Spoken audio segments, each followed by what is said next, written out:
Hello, everyone, and welcome back to the Hammer Territory Podcast, episode 47. I am your host, Brad Rowland, coming to you on a Tuesday evening, and I'm joined by my usual co-host. It's been a while, Scott Coleman. How are you, sir? Hey, Brad. I am doing great. A little behind the curtains. You and I were supposed to record a show this past Sunday evening in our normal slot. And for folks who don't know, I live on the West Coast out here in Arizona. Other than being hot, it is generally a pretty mild and not crazy climate. But we got an all-timer of a storm on Sunday evening that knocked the power out for hours, trees down, power lines down. So Brad had to go solo for 20 some odd minutes. So I appreciate you filling in for me. And thankfully, the air conditioning came back at some point because I was starting to go a little delirious with the heat. Yeah, I can only imagine. I'm actually out somewhat near you at this moment. I am covering the Atlanta Hawks at Las Vegas Summer League, and I have been here for a long time already, so I'm already going delirious. You may notice if you're a regular listener, I'm not in my usual setup, so apologies for that, but hopefully it sounds decent enough from this hotel room. But yeah, we are part of the Foul Territory Network. If you do not know that, you should check out the entire slate of Foul Territory offerings, including the main show. They do a great job over there covering the entire baseball world. And also please subscribe, rate, and review the Hammer Territory podcast anywhere you might find podcasts, Apple, Spotify, Overcast, etc. We would definitely appreciate your support on all of that. And we should also plug, you talked about the solo show that I did on Sunday, which certainly is listenable still if you want to listen to my voice. But we also have another show from Monday evening that featured Scott, Stephen Tolbert, and Sean Coleman kind of coming together for our first ever, I believe, 3-person podcast on Hammer Territory. And that was mostly centered on the outfield. I don't know if you want to add anything to that now. We'll probably come back to the outfield a little bit later on in this podcast, Scott. But as a listener, I very much enjoyed that one. And I'm sure you had fun recording it with all three of you. Yeah, it was great to do a 3-man pod. Took me back to the days of you, I, and Eric Cole doing the 3-man shows back on Battery Power and Talking Chop back in the day. And if folks didn't get a chance to listen to it, we talked for maybe 40 minutes on the current state of the outfield and who the Braves might go target. We are going to do a broader overview of the whole roster tonight, but clearly, or at least as things stand today, outfield is the biggest question for the Braves. You know you are not getting Ronald Acuna Jr. back, and there is a real hole there. And sure, maybe you could argue that shortstop has a pressing need as well, but there are just so many more options to fill that right field spot than there are at shortstop. I thought it was a really good discussion and worth checking out if you didn't listen to it already. Definitely. That could be listened to on its own and also in conjunction with this episode. And we're trying to fill everyone's podcast feeds during the All-Star break. We are recording this again on Tuesday evening, actually during the All-Star game, because Scott and I are not the biggest All-Star game people in the world, but it was good timing for everybody involved. And this has some good shelf life going into things in the second half, quote unquote, because the Braves don't play again until Friday. But we will be planning to have another show between now and then on more of the day-to-day stuff. But it's actually a round number 2, Scott, because as of right now, we record this, it is pretty much exactly 2 weeks until the deadline, which is this year on a Tuesday, July 30th. It's at 6 p.m. Eastern time. So that's kind of the state of affairs, state of the Braves, what they actually might be looking for, et cetera. But it's that nice round number of 2 weeks, because 2 weeks seems like a long time, but it's not. I got to promise you that, Scott. It's not a very long time. Well, and there has already been a little bit of trade movement around the league. Maybe no blockbusters. There was that very early Luis Ariz trade with Miami and San Diego. But other than that, there's been a couple of relievers who have already moved. And it feels like with such a discrepancy between the bottom of the league and the playoff contenders that we could see some earlier action than usual.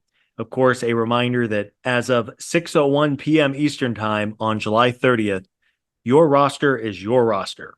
There's no more of the waiver trade deadline from years past where teams could sneak veterans through and you could still get deals done if an injury came up. The Braves are locked in, just like all 29 other teams are. So hopefully there's always this big push right at the very end of the deadline, but hopefully over the next 2 weeks, there's some movement across the league. Just makes for more fun and more entertaining. Yeah, I definitely agree with that. And a lot of people have said this. It's not breaking news. I don't think if you're following the entire baseball world closely, this is not necessarily setting up as like one of those huge deadlines, but that doesn't mean it can't happen that way. It's just that there are more buyers than sellers at the moment is kind of the consensus because of the all the extra wild card spots and the expanded playoffs, et cetera, et cetera. People know that, but that's kind of the projection right now, and we'll see if that happens. But look, there will still be deals that get done, and the Braves, I would be surprised. I don't know about you, Scott. Let's just start here. Would you be surprised if the Braves did nothing in the next 2 weeks? Because I would be. Yes. I don't know if they are going to necessarily make like the move of the trade deadline, Yeah. but I would be very surprised that if I mean, literally 2 weeks from right now, as we're recording this, if Alex does like minimal work, I would be pretty surprised. Yeah, minimal is interesting because we only have 3 or 4 years of history here, I guess, of mostly trade stuff. 2021 was the very active year where they kind of were forced to overhaul the entire outfield and all of that. I do think that there is maybe a world where he makes a move or two that everyone would describe as relatively minor, and that's it. But it won't be for lack of trying, if that makes sense. I feel like the only way that they don't make I guess depends on your definition of significant, but if there's not a player that people might recognize, I'd be a little bit surprised too. And I'd be flat out shocked if he did literally nothing in 2 weeks, just because you could just add another reliever fairly easily. No one will be excited by that. But that feels like something the Braves seemingly always do. They almost always go get another reliever or another pitcher of some kind because, as we've probably said a million times, as Alex has definitely said, you just can't have too much pitching depth. So even if nothing else, they might just do that, or maybe you claim a guy off waivers as like another outfield option. Something like that would, if not that much, it would be a total shock if they just literally stood pat because that just doesn't happen mostly. Yeah, I think you almost have to go out and add an outfielder because not only do you have this giant hole where you're rotating Adam Duvall and Eddie Rosario once you get Michael Harris back, but what if there's another injury? What if Jared Kelnick needs to miss 3 weeks with a sprained ankle? Then you're just right back to square one where you're really scrambling and trying to figure out who's going to start in the outfield that night. We talked about this quite a bit on the outfield deep dive. It may not be a star. It might not be Luis Robert or Randy Arozarena, but I have to think that Alex is going to go out and add at least someone of note. It may not be a star. It may not be a complete zero. And there are quite a few options out there who he could get. And I would say that what's working in his favor is outfield is probably the easiest position to address at the deadline, that and your bullpen. It's not like he's looking for a franchise shortstop. I mean, maybe he is looking for a franchise shortstop, but he isn't necessarily having to look for that right at this very moment. Speaking of shortstop, let's just start there as far as our positional look ahead here, because as we discussed earlier, we already went very deep on the outfield last night, but shortstop is the position where, I guess, correct me if I'm wrong, Scott, it feels like everyone kind of knows the Braves need a shortstop, but the reality is there aren't that many shortstops available because shortstops are really hard to come by. And the combination of, how do you want to put it, loyalty to Arcia on some level and the challenge of getting a guy makes it not impossible by any means. And I think that everyone would probably be excited by an upgrade there, but I'm not like expecting one because of just the challenges that come with it, but we should always talk about it. Yeah, it is few and far between the ability to add a top level shortstop to your major league roster because frankly, the good ones rarely get moved and they're also paid a ton of money in free agency, and or if they're young enough, they get signed to the long-term contracts that's in favor right now with so many front offices. And don't just take our word for it. Go to Fangraphs, go to the leaderboards, search by shortstops, and just look at all of the starting caliber shortstops in baseball. There's just not a ton out there who could even feasibly be available. Yeah. There's probably a dozen who you can absolutely forget, the best of the best, and or the ones making $1 million trillion a year. And then there's the young shortstops who are not going to move. It really is narrowed down to a very, very small pool of shortstops who are A, available on bad teams, and B, players who the Braves could conceivably add for the numerous factors that go into adding a player, such as prospect cost and what their control is, and so on. Yeah, and look, this is not anything new if you're listening to the show for a while, but just to set the stage, because I actually got a question to our Hammer Territory email address, kind of asking why we were so down. I can't remember how they put it, like why we were so negative about Arcia, and it's like we're not trying to be, but he's just been very bad this season. He is, just according to Fangraphs, one of the 10 worst qualified players in all of baseball this season. And I'm not exaggerating when I say he has been the worst hitter in baseball among guys who have played enough to qualify. He has a 57 WRC plus for the season and a 244 on base percentage, which I actually had to check to make sure I was right about that. That actually is the number. It is really rough. And while he's a good defender, he is not like prime Andrelton Simmons defensively. He isn't like this absolute game wrecker defensively either. And not to paint it in the worst possible light, but if you go back to like the end of March, beginning of April, he had this great start. Actually, he had an awesome like first week of the season, and I pulled the numbers since then. Like take out literally 1 week of the season, he has a slash line of 190, 230, sorry, 223, and 306. So a 529 OPS and a 43 WRC plus since like the first week of April, and Oof. that's playing every day. So Yeah. that doesn't mean he can't get better. If you asked me, and maybe you disagree, but if you asked me, is Orlando going to be better the rest of the way than he's been so far? My answer would be yes, almost by default. But I also was probably the guy who was a little bit lower on Arcia's bat in the first place. So I don't know what to make of that. Like just because it'll be better than this doesn't mean he's going to be good. But that's the reason why this is coming up. People occasionally will ask us like why this Yeah. is coming up. It's because he's really been that bad. Oh, I'm sure the Braves would love to upgrade shortstop if they can. And maybe there's someone we're not thinking about. Maybe somebody comes available at the 11th hour that wasn't presumably available before. But those numbers are just unbelievably bad.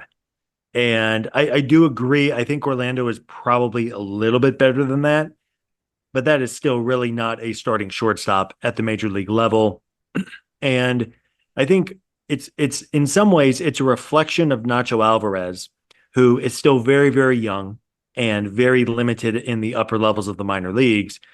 But Orlando has been so bad, you would think that if the Braves felt that Nacho was ready to go right now, he probably would have been called up already as a let's see what the kid can do for a week or two and reevaluate. Maybe I'm wrong there. Maybe there's too much loyalty to Arcia in that clubhouse. But overall, it just kind of feels like, to me anyway, the Braves are just going to roll with what they have at shortstop and hope that batting him ninth is not going to kill the team every night. Yeah, and that actually, when you were talking, that inspired me to look something up. Orlando's Statcast profile is actually worse than his production Yeah, so it's far. terrible. So I thought for a fleeting second, hey, maybe there's a little bit of nope, there really isn't anything to inspire encouragement there, other than just record of performance previously. And look, he was pretty good for a year and a half before this, so it's not like it's impossible. But you're right about Nacho. I agree with you about Nacho. We should say, like, and by the way, he had this absurd start. I talk about Nacho Alvarez, the prospect shortstop in Gwinnett, where he had like a 1300 OPS in his first week. But basically, since then, and almost 4 weeks of sample size, he's been totally fine. But he has a 110 WRC plus in Gwinnett over about 100 plate appearances, which again is pretty good. It's totally fine, but that's not like what people were thinking about that he was going to be doing in Gwinnett necessarily. And I also got a question. I'm not sure if you were tagging this or not on Twitter about whether Zach Short would be better than Orlando Arcia. And I have one number to give you, Scott, about Zach Short. God bless him. He has a 149 slugging percentage. Yeah. That's I mean, between these three options, it's pretty clear the Braves do not have a great option. No, Now, maybe Nacho comes up and surprises us all and is better and he accepts the challenge and gets on base at a high clip, which is something I think his profile will eventually allow him to do in the majors. Maybe he's a little bit better defensively than what some of the scouts have given him credit for so far. But it is so much to ask of a 21-year-old rookie to play shortstop every night for a team that's going to play a lot of important games down the stretch. I don't know. It may get so bad with Orlando at some point that they just say, "All right, let's give Nacho a chance and see what they have here." But that would be a lot to put on the shoulders of a kid who has very limited experience in Gwinnett. yeah, and I meant to mention it earlier when you brought that up, but this is a Braves front office that is not shy about promoting quickly. So other teams, you might think they're just being overly cautious or whatever, not bringing up Alvarez, but I think the Braves are not really built that way. They're not afraid of doing that with guys like Michael Harris and Vaughn Grissom in the past. Like they've gone quickly when they need to. Spencer Schwellenbach this year on the pitching side, for instance. But I do think that how do I put this? I think if you asked me who would hit better the rest of the season, Nacho Alvarez in the majors or Orlando Arcia, I would pick Alvarez. But that's not the whole thing. Yeah. You got to No, play it's not. you got to play defense, and I'm very sure that they trust Arcia's defense more than Alvarez's defense. Yeah, I would agree. Um, and no, let's just talk quickly about a couple of the candidates here Yes. who could feasibly be moved. And again, go check out a list of the shortstops in Major League Baseball and try to figure how many could potentially be moved in the next 2 weeks. Paul DeYoung is probably the most obvious candidate. I mean, it would be shocking if the White Sox don't try to trade him for at least something. He's not going to fetch a ton. He's a veteran, 30 years old. Defensively, DeYoung is fine. He was really good with the Cardinals a few years ago. But that's really not his game anymore. And offensively, he is having a better season in 2024. But the last couple of years, he's been pretty bad offensively. He has been more in line with what Orlando Arcia has been maybe over the whole tenure of his time as the Braves shortstop. And I mean, is Paul DeYoung in a vacuum 1-for-1 better than Orlando Arcia for the next 2.5 months? Probably a little bit, but I just don't know if you're going to notice any kind of improvement. He also just has some holes in his game where he strikes out a ton. He doesn't walk ever. He's really a home run or bust player offensively, talking about DeYoung. And that's something the Braves have quite a bit of already in their lineup. He really just he doesn't necessarily fix anything other than he might be a moderately better hitter than Orlando is, while probably giving you a little bit less defensively. Yeah, and to back you up on what you said before about the shortstop thing, this is a list that I'm looking at from MLBTradeRumors.com. They do a great job over there. They have basically a top 50 trade candidate list that they published in the last few days, and DeYoung is quite literally the only shortstop on the list. And not because he's great, it's because there's nobody else that's seemingly going to be available. But you're right. I mean, he's not impressive at all. Maybe a slight upgrade, but even then, I pulled this number. Last 5 seasons combined, he has a 77 WRC plus, which might be worse than Orlando. It's certainly in the Orlando range. So I'm count me as unimpressed. I think I'd rather go with Nacho, to be honest, than trade I a real would thing for too. Paul DeYoung. Yeah, if the Braves came together and said, "What are we doing? Are we trading for Paul DeYoung or are we promoting Nacho Alvarez?" I would take Nacho Alvarez very comfortably. Well, not to belabor this point too much, because Orlando, this is a positive thing. Listen, everybody, I'm going to give a positive thing about Orlando Arcia. Because he's signed for so cheap, he got basically a utility infielder contract from the Braves. Yeah. You can go to Nacho, and if he fails, you can go back to Orlando. He's still going to be there. They're not going to cut him. They're not going to DFA him. He's making backup money. Like, obviously, it'd be a little bit strange to have to go to him, but look, that's the one bright side of a guy who you're not financially committed to. So if you want to be aggressive, and I'm not making this like my plea because if anything, I am more cautious about Nacho than other people seem to be. But that is one of the options you have, is to just take the swing, give it a month, and if he fails, and you reassess. Yeah, you do have Orlando there. Should it just go poorly, if the kid just isn't ready, and this is not a reflection on Nacho Alvarez's long-term No, outlook. It's just a lot, man. It'd be like handing the ball to a rookie quarterback in November of an NFL season, or giving the keys to a rookie point guard in the NBA during the finals or to the playoff push. It's just a lot to ask. The other interesting candidate, and I know this player is a lightning rod the few times he's been mentioned on Twitter, Bo Bichette is a fascinating player. Now, it's still unclear if Toronto is going to sell. They are currently 8 games below 500. And over the past couple of years, Bo Bichette has been one of the better overall shortstops in Major League Baseball, but he has been terrible this year. I mean, this would be the epitome of buying at an all-time low on a talented player. There are questions about Bichette's defense and his ability to play shortstop over the next year or two. Offensively, he has a 69 not nice WRC plus, only slugging 320. Just across the board, he has had issues. He's also been injured a couple of times. But there is clearly talent here. There's a chance the Braves could be buying low on a very talented player who is under control through 2025. So it would seemingly fix your shortstop problem for next year if he is able to figure it out. But I'm also just not sure that Toronto is willing to sell at the very bottom of his value, short of him just suddenly going nuts the first 2 weeks of the second half. Yeah, he's on some lists that you would see of guys who could be available for all the reasons you just mentioned. Toronto's having a really rough year, and he has been rough. But the combination of age, I think he's what is he, 26, something like that, and the production over not just a small sample, like he was really, really good for like 3.5 years. So maybe he's just cooked. That does happen sometimes, but I would generally bet against that. And the Braves have been really good at kind of unearthing talent.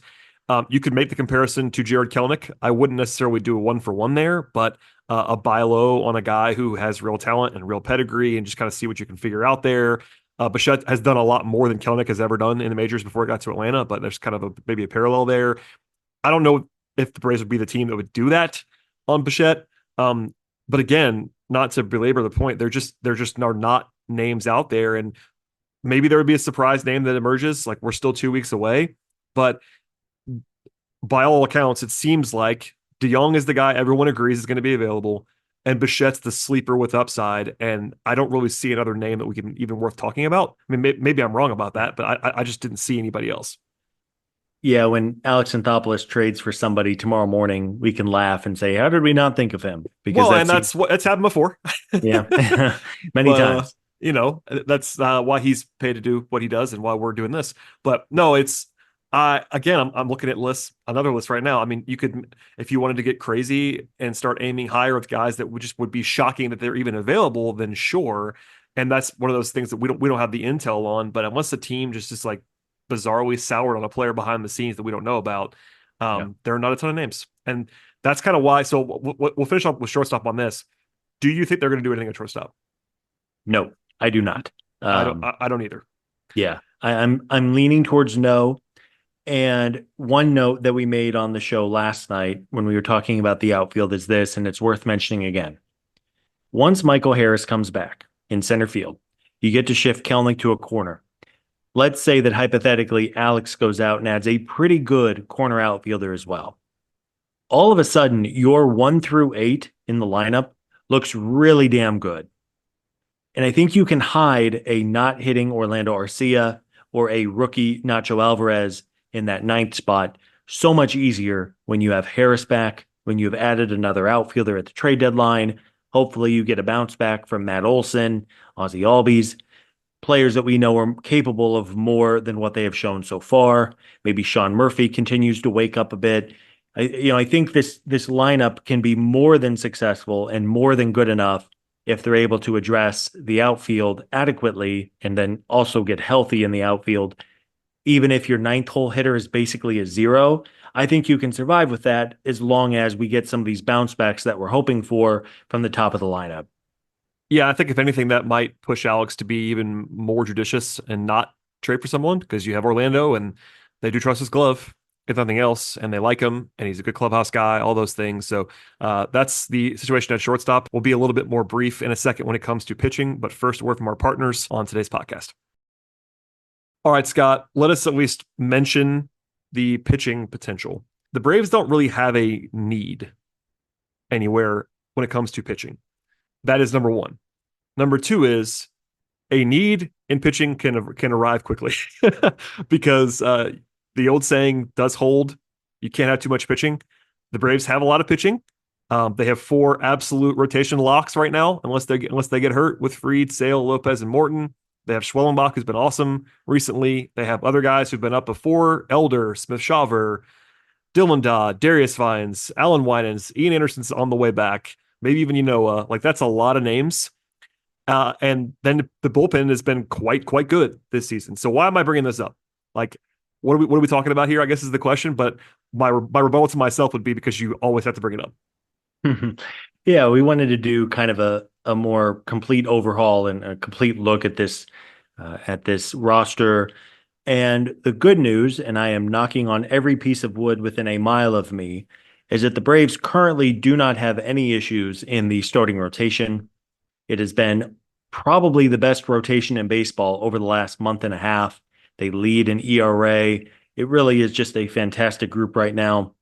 And not only do you like your big five, especially the way that Schwellenbach has turned it on, but I mean, if Bryce Elder is your sixth, that's totally fine. I think we're all pretty bullish on AJ Smith-Shawver, who just made a relief appearance with Gwinnett the other night. So Smith-Shawver's waiting. If it's not ideal, but if you had to give the ball to a Darius Vines or Alan Winans against a bad opponent, that's not impossible to win that night.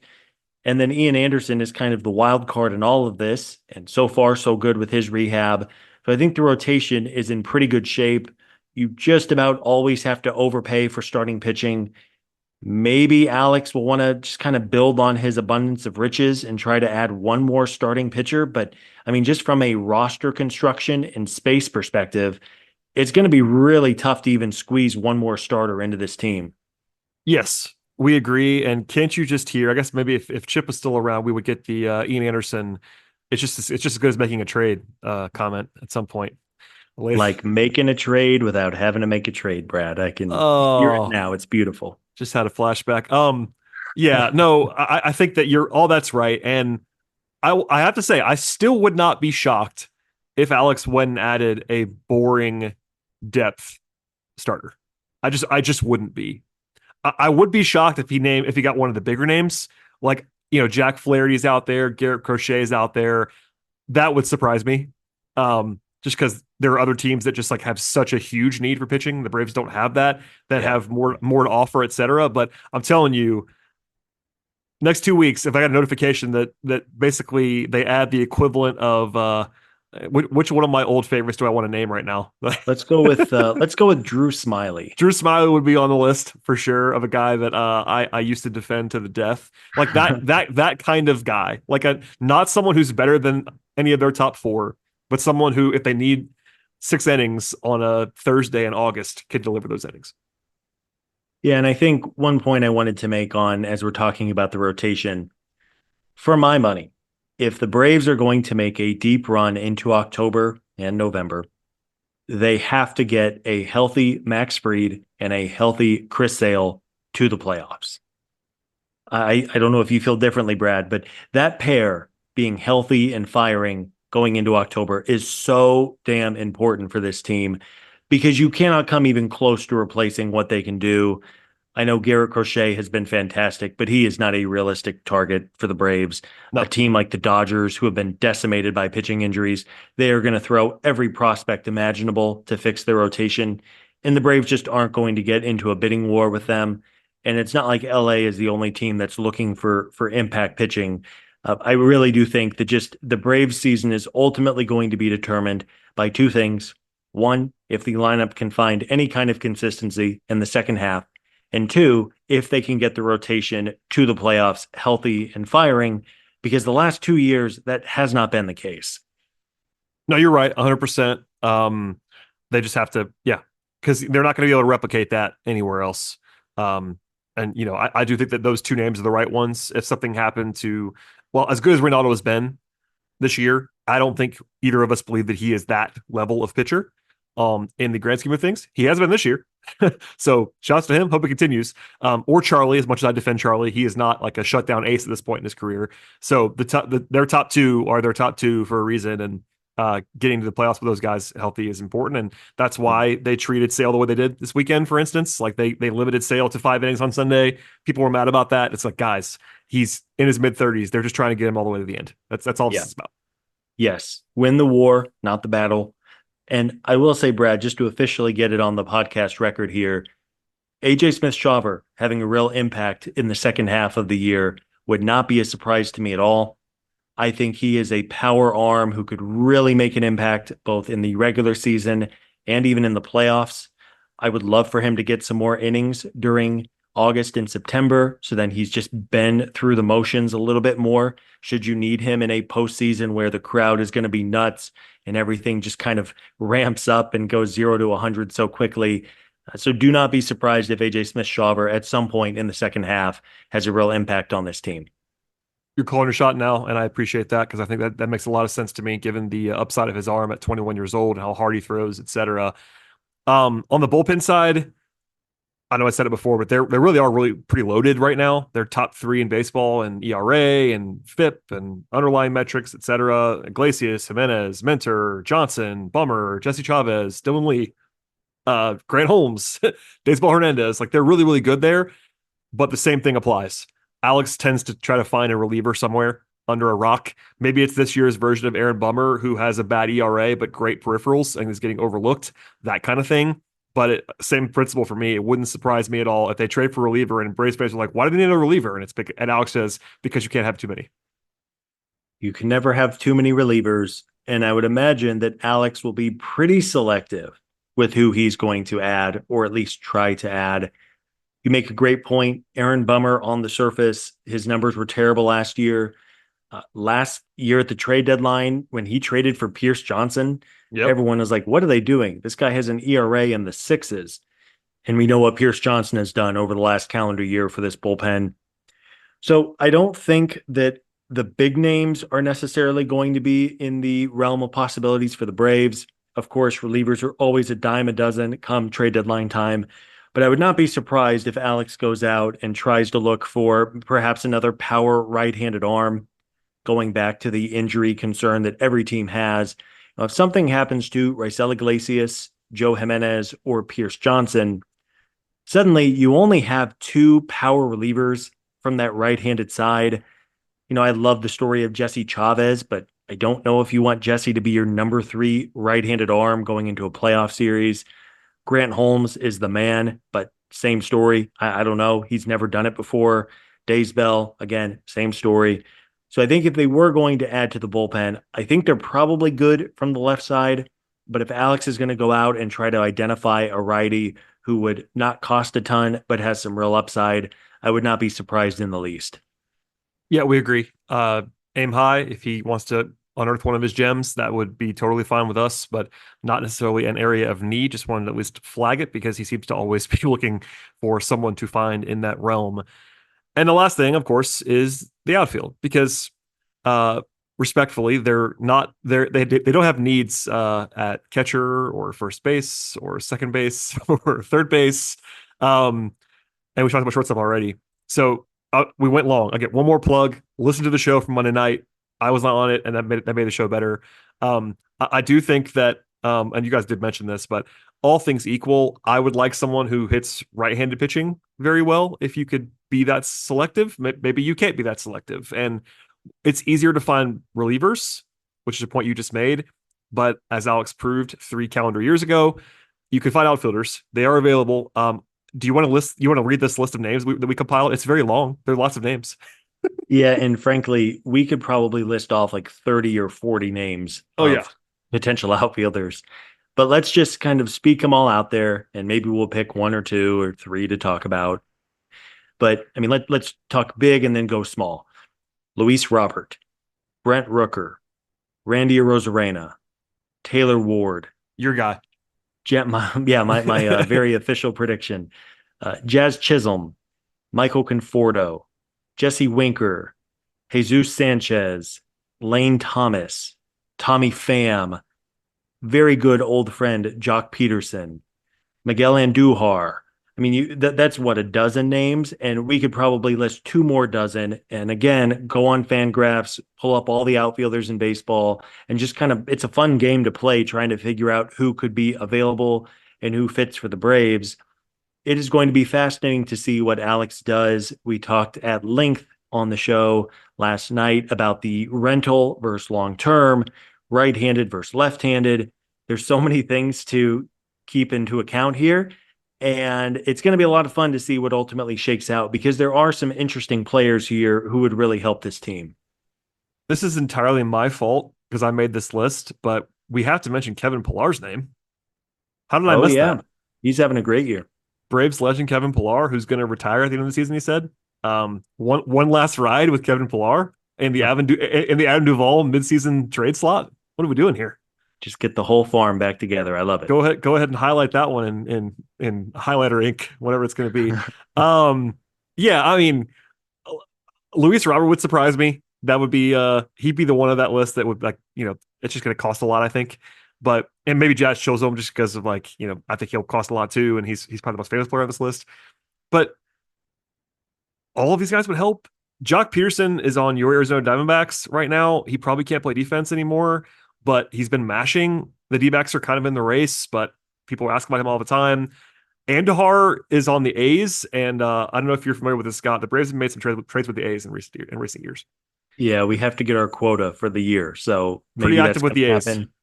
I Also, mean, also, even also, he's cheap. I should mention that $1.7 million for Andujar this year. So JJ Bleday is now with Oakland. He's a lefty who has a couple of things in his profile that might be appealing to the Braves. I mean, maybe I mean, again, man, we could probably list off 30 so, names here. yeah, it's hard to do this without like intel because that's what I was doing on my basketball show, I should say. It's like people always want fake trades. And it's like, yeah, I could come up with a fake trade, but unless there's like some sort of intel pointing to a player, it's kind of a fruitless exercise because especially Yeah, with outfielders, there are just it's the exact opposite of shortstop, where we could come up with a list of two that we did. Not to go back to the same list again, but MLB trade rumors, I think there are like 12 or 13 outfielders on this list out of 50. So like almost a quarter of the list is outfielders. yeah, There's a reason for that. So Rooker is a name, another A's guy that I would like to see. He's not a great defender either, but he can mash. Oh, it came up today. I'll tee you up. Jesse Winker has a nice profile baseball wise for what the Braves might look at, but you unearthed some stuff that we should at least know. We don't know anything about him necessarily directly, but what did you yeah. find in researching Jesse Winker? Yeah, I think from a on paper perspective, Jesse Winker, who is a lefty and a pending free agent, makes a lot of sense. He's having a really good year. There was some reporting done by the Mariners beat reporter Ryan Divish of the Seattle Times that Winker has had some real clubhouse issues, both in Seattle as well as Milwaukee, just kind of rubbing teammates the wrong way, questioning his work ethic. Sounded like his teammates just were not fans of his. I don't know if that will necessarily be a complete no go for Alex Anthopoulos, but we know that he cares about the clubhouse quite a bit. So I know a few folks were like, what about Jesse Winker? And again, it does, I think, make a lot of sense on the outside, but you know that Alex is going to do his homework into the player off the field. And I think I'd be surprised if they added Winker. But again, there's just not a perfect option out here, as we outlined quite a bit last night's show. Maybe it is Winker. Maybe it is Jesus Sanchez from Miami, who has a crazy StatCast profile, but just has never really figured it out in Miami. He would be kind of in that Jared Kelnick mold of trying to get a player to work out in a different situation. Lane Thomas is another rental player who the Braves know well. There's just it's fun to think about, but I absolutely agree that it's so tough to make up fake trade proposals because we just don't know what these players are worth in the eyes of a front office. Yeah, and Thomas and Winker are on the Nationals. The Nationals are not like totally dead in the wild card race, but they're probably going to sell because they just should sell. But that's a division rival. Maybe they don't want to trade together. I don't know. Same thing with the Marlins. Like you never know what comes up with these teams. The Marlins are famously the Marlins, so they might have some proclivity with trading with the Braves. I don't know. But yeah, just to say it out loud, Winker gets on base and is a lefty. And that combination of things, I know we had friends that are smart, that are smart about baseball. They were mentioning him just because the fact that he's a left-handed bat and he gets on base because we've mentioned it, but we should always say again, the Braves have an on-base problem, kind of like they have a bunch of guys who don't get on base very well. Oh yeah, And that's they have a full stop on base problem because they are dead last in the majors over the last however many weeks. yeah, and it's not I don't think it's that bad in real life. Like the trend is worse than their actual performance probably should be. But even with that, I mean, they're bottom 10 this year on base percentage. Um, there are guys that we like and that we value on this roster who are really good players, but are not on base guys. Ozzy, Michael Harris, in particular, those two. Matt Olson is okay at it sometimes, but like they don't have, especially without Ronald, they don't have the get on base guy, even one of them, much less multiple of them. So just noting that as something that would be a strength there of Winker. But yeah, we can talk about Rosarina has always been a popular name. He, of course, is a playoff hero, right-handed bat, but power guy. Yeah. Oh, we should also just say the name out loud. Tommy Pham is kind of in the Wicker category where there are always some clubhouse questions with him. He's a good hitter, but there's always like he can't seem to stick anywhere. He seems to bounce around for whatever reason. Yeah, he's probably a love him and hate him type of personality. Michael Conforto is also interesting. He's with the San Francisco Giants. He's I been don't know if, a long time favorite of this podcast, by the way, in free agency. We yeah, also talk about him all the time as a target, and they never signed him. yeah, I'm a fan of Conforto's. I don't know if the Giants are going to sell. They get a couple of pitchers back in the second half, and they are not that far out from a playoff spot. But again, man, I mean, you can just kind of make a for and against case for all of these players for a wide range of reasons. And it's going to be a lot of fun, Brad. I am excited for the trade deadline. We are 2 weeks away, and I think there are going to be enough outfielders available that Alex is going to be able to probably have his choice between a couple of them. And of course, it's on him to evaluate what the cost is going to be and just try to weigh the pros and cons of the player and how they would fit into the lineup and into the clubhouse. And as we said a little while ago, if you can add a competent corner outfielder, especially once Michael Harris gets back, this lineup could go from being one that's very, very top heavy, as it currently is, to one that's genuinely 7 or 8 deep every single night. And then you're just not relying on the likes of Eli White and God bless him, Eddie Rosario and Orlando Arcia and Adam Duvall to come through and be one of your key bats every single game. Listen, you leave Adam Duvall out of this. Come he on. he has turned it on a little bit in recent weeks, which is encouraging. But I also it's hard to watch him against right-handed pitching, Brad. Yeah, and it didn't used to be. Maybe he's just cooked as maybe he's just a pure platoon guy now. He didn't used to be that way, but yeah, different conversation to be sure. But he has been better in recent days. Yeah, And I'm kind of joking, but also there's this whole other subplot that we won't get into now a ton about how they do have long-term commitments to Ronald, Michael Harris, and they have Kelnick under control for a long time, and they have a DH only guy, Marcelo Ozuna, who has been incredible this year. So there isn't really a pathway right now that I can see to them like trading for an outfielder that's going to be around long term. Like it's an interesting dichotomy there because maybe you want Ronnie to be able to DH some next year, as you've been pointing. We've been leading on this, honestly, talking about it a lot. But as long as they have Ozuna, kind of can't have Ronnie DH. So it's interesting for the future. That's a future conversation, I suppose. But yeah, alas, yeah. It's either you add a rental, which is the cleanest way to do this, although there's not much in the way of the rental category, or you add a player with control, and then you just figure it out in the offseason. yeah, And particularly someone who's cheap. Like it doesn't actually yeah, matter if it's somebody who's like on their first contract and they're pre-arb or whatever or early arb. It doesn't matter because they won't be expensive enough for it to like cause you problems. But if sure. you're trading for someone who's like multi-year commitment expensive, that becomes a challenge.